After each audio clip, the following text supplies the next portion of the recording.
Hello everyone, आप सभी का अपने यूट्यूब चैनल लर्न विद प्रीति पर स्वागत है। दोस्तों, जैसा कि आप सभी को पता है कि हम अपने चैनल पे आपके लिए डेली न्यू करंट अफेयर्स की वीडियो लेकर आते रहते हैं। तो आज फिर हाजिर हुए हैं एक और न्यू वीडियो के साथ, और इस वीडियो में करवाए गए सभी क्वेश्चन इंपॉर्टेंट है, इसलिए वीडियो को लास्ट तक जरूर देखिएगा। तो चलिए शुरू करते हैं। आज का फर्स्ट क्वेश्चन है, हाल ही में किसे अखिल भारतीय आयुर्विज्ञान संस्थान का नया निदेशक नियुक्त किया गया है? तो जो एम्स के नए निदेशक के रूप में नियुक्त किए गए हैं उनका नाम है डॉक्टर एम श्रीनिवास।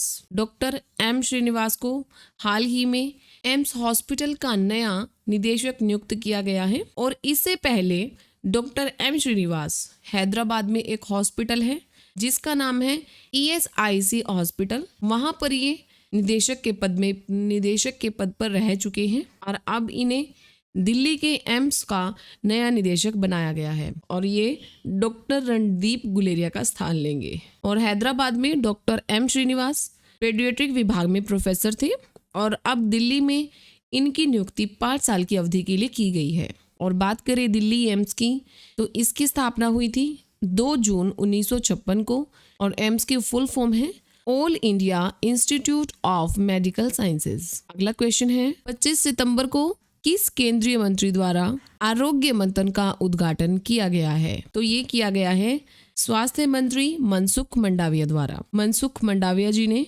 25 सितंबर को आरोग्य मंथन का उद्घाटन किया है। और आरोग्य मंथन का उद्घाटन करने का मुख्य उद्देश्य है कि जो प्रधानमंत्री जन आरोग्य योजना है उसके 23 सितंबर को 4 साल पूरे हो गए हैं। और जो प्रधानमंत्री द्वारा एक और मिशन स्टार्ट किया गया था, आयुष्मान भारत डिजिटल मिशन, और इसका 25 सितंबर को 1 साल पूरा हो जाएगा। तो उस उपलक्ष्य में ये 2 दिवसीय आरोग्य मंथन का उद्घाटन किया जा रहा है। और इस आयोजन में शिक्षक क्षेत्र, थिंक टैंक, उद्योग और मीडिया के प्रतिनिधियों के साथ साथ स्वास्थ्य क्षेत्र के वैश्विक और राष्ट्रीय विशेषज्ञों की भी सक्रिय भागीदारी देखी जाएगी। अगला क्वेश्चन है, हॉकी इंडिया के नए अध्यक्ष के रूप में किन्हें चुना गया है? तो ये जो आपको पिक्चर में दिख रहे हैं, दिलीप टर्की, इन्हें हॉकी इंडिया के नए अध्यक्ष के रूप में चुना गया है। और दोस्तों, ऐसा इतिहास में पहली बार हुआ है जब किसी पूर्व खिलाड़ी या फिर एक ओलंपियन को हॉकी इंडिया के प्रमुख के रूप में चुना गया है। और दिलीप टर्की ने अपने 15 साल से अधिक के करियर में डिफेंसर के रूप में 412 अंतर्राष्ट्रीय मैच खेले हैं और 1998 के एशियाई खेलों में स्वर्ण पदक विजेता टीम के सदस्य भी रहे हैं। और बात करें हॉकी इंडिया की, तो इसकी स्थापना हुई 2002 में और अब हॉकी इंडिया के नए अध्यक्ष बने हैं दिलीप टर्की। और इसके अलावा हम कुछ जान लेते हैं इंपॉर्टेंट पॉइंट्स, जो हैं कि अखिल भारतीय फुटबॉल महासंघ के अध्यक्ष किन्हें नियुक्त किया गया है? तो ये हैं कल्याण चौबे। और फिडे के उपाध्यक्ष बनाए गए हैं विश्वनाथ आनंद। तो अगला क्वेश्चन है, संयुक्त राष्ट्र महासभा की 77वीं बैठक कहाँ आयोजित हुई है? तो ये आयोजित हुई थी न्यूयॉर्क में। न्यूयॉर्क में संयुक्त राष्ट्र महासभा की 77वीं बैठक आयोजित की गई और इस बैठक में विश्व में बढ़ती हुई भूखमरी की समस्या के समाधान के लिए निर्णायक कार्रवाई करने के लिए वैश्विक नेताओं ने विचार विमर्श किया है। क्योंकि आजकल विश्व में भूखमरी की वजह से काफी बच्चों की और काफी लोगों की जान जा रही है, जिस कारण से इस महासभा में भूखमरी की समस्या के समाधान के लिए विचार विमर्श किया गया है। और भारत की तरफ से इस बैठक की अध्यक्षता की है केंद्रीय विदेश मंत्री S जयशंकर ने। और 77वीं संयुक्त राष्ट्र महासभा के अध्यक्ष थे कसाबा कोरोसिक। और इस बैठक की एक थीम रखी गई है जो थी a watershed movement transformed solution to interlocking challenges. और संयुक्त राष्ट्र की स्थापना हुई 24 अक्टूबर 1945 में।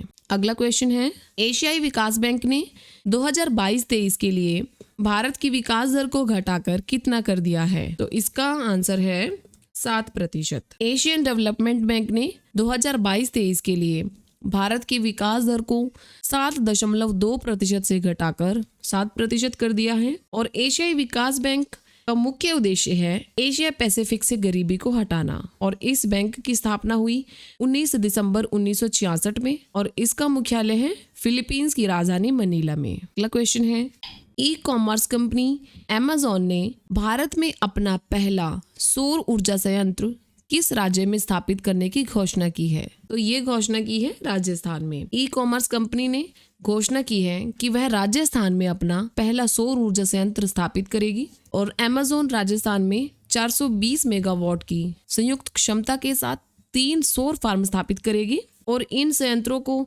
3 कंपनियों द्वारा विकसित किया जाएगा, जिसमें पहली कंपनी है रेन्यू पावर जो 210 मेगावाट का संयंत्र विकसित करेगी और दूसरी कंपनी है एएमपी एनर्जी इंडिया जो 100 मेगावाट स्थापित करेगी और तीसरी कंपनी है ब्रुकफील्ड जो 110 मेगावाट बिजली संयंत्र को विकसित करेगी। और बात करते हैं अमेज़न की, तो इसकी स्थापना हुई 1994 में और इसका मुख्यालय है अमेरिका के वॉशिंगटन में और अमेज़न की शुरुआत की थी जेफ बेजोस ने। अगला क्वेश्चन है, भारतीय सेना ने किस स्थान पर दुनिया के सबसे ऊंचे युद्ध क्षेत्र पर सैटेलाइट ब्रॉडबैंड आधारित इंटरनेट सेवा शुरू की है? तो ये शुरू की है सियाचिन ग्लेशियर पर। सियाचिन ग्लेशियर पर भारतीय सेना ने सैटेलाइट ब्रॉडबैंड आधारित इंटरनेट सेवा शुरू की है और इस ग्लेशियर पर ब्रॉडबैंड सेवा भारत ब्रॉडबैंड नेटवर्क लिमिटेड द्वारा प्रदान की गई है और इस सेवा के शुरू होने से आपातकालीन स्थिति में सियाचिन ग्लेशियर पर मौजूद भारतीय जवान अपनी मुख्यालय में सूचना दे पाएंगे।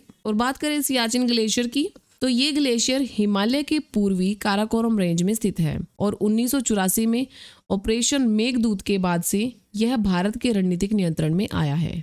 अगला क्वेश्चन है, 21 सितंबर को अग्नि तत्व जीवन के लिए ऊर्जा पहल की शुरुआत किस शहर में आयोजित की गई थी? तो ये की गई थी नई दिल्ली में। नई दिल्ली के नेहरू मेमोरियल संग्रहालय और पुस्तकालय में अग्नि तत्व जीवन के लिए ऊर्जा पहल की शुरुआत की गई है और यह सुमंगलम के अम्ब्रेला अभियान के तहत एक पहल है और पावर फाउंडेशन ऑफ इंडिया ने विज्ञान भारती के सहयोग से अग्नि तत्व की मूल अवधारणा के बारे में जागरूकता उत्पन्न करने के लिए इसमें कई सेमिनार्स, कार्यक्रम और प्रदर्शनियों का भी आयोजन किया है। और power foundation of India Bharat सरकार के विद्युत मंत्रालय के अधीन एक सोसाइटी है। अगला क्वेश्चन है, किस कंपनी को केंद्र सरकार द्वारा हाल ही में महारत्न कंपनी का दर्जा दे दिया गया है? इसका आंसर है आरईसी लिमिटेड को। आरईसी लिमिटेड कंपनी को भारत सरकार ने महारत्न कंपनी का दर्जा दे दिया है और आरईसी लिमिटेड कंपनी एक गैर बैंकिंग वित्त कंपनी है जिसकी स्थापना 1969 में की गई थी और यह कंपनी पूरे भारत में बिजली क्षेत्र के वित्त पोषण और विकास पर ध्यान केंद्रित कर रही है और ये विद्युत मंत्रालय के अधीन कार्यरत है और इस कंपनी को पहले ग्रामीण विद्युतीकरण निगम के नाम से जाना जाता था और इसके अध्यक्ष या प्रबंध निदेशक है विवेक देवांगन। अगला क्वेश्चन है, 22 सितंबर को किस शहर में उपराष्ट्रपति जगदीप धनखड़ ने लोक मंथन कार्यक्रम के तीसरे संस्करण का उद्घाटन किया है? तो इसका आंसर है गुवाहाटी में। गुवाहाटी में लोक मंथन के तीसरे संस्करण का उद्घाटन उपराष्ट्रपति द्वारा किया गया है और यह कार्यक्रम 22 सितंबर से शुरू होकर 24 सितंबर तक आयोजित किया जाएगा और 3 दिवसीय इस कार्यक्रम में चर्चा, सेमिनार, सांस्कृतिक कार्यक्रम और प्रदर्शनियां आयोजित होंगी जो देश की समृद्ध विविधता को प्रदर्शित करेंगी। और 2022 का जो विषय रखा गया है वो रखा गया है लोक परंपरा। और 24 सितंबर के समापन समारोह में केरल के राज्यपाल आरिफ मोहम्मद खान ने मुख्य अतिथि के रूप में इसमें शिरकत की है। आज का क्वेश्चन आप सबके लिए रहा, इस राज्य के कारागार विभाग ने मोबाइल अटेंडेंस एप्लीकेशन लॉन्च किया है? तो इसका आंसर मुझे कमेंट करके जरूर बताइएगा। और फ्रेंड्स, वीडियो को ज़्यादा से ज़्यादा शेयर कीजिए और अगर आपको वीडियो अच्छी लगे तो वीडियोस को लाइक और चैनल को सब्सक्राइब करना भी ना भूलें। जल्दी ही मिलेंगे एक और न्यू वीडियो के साथ।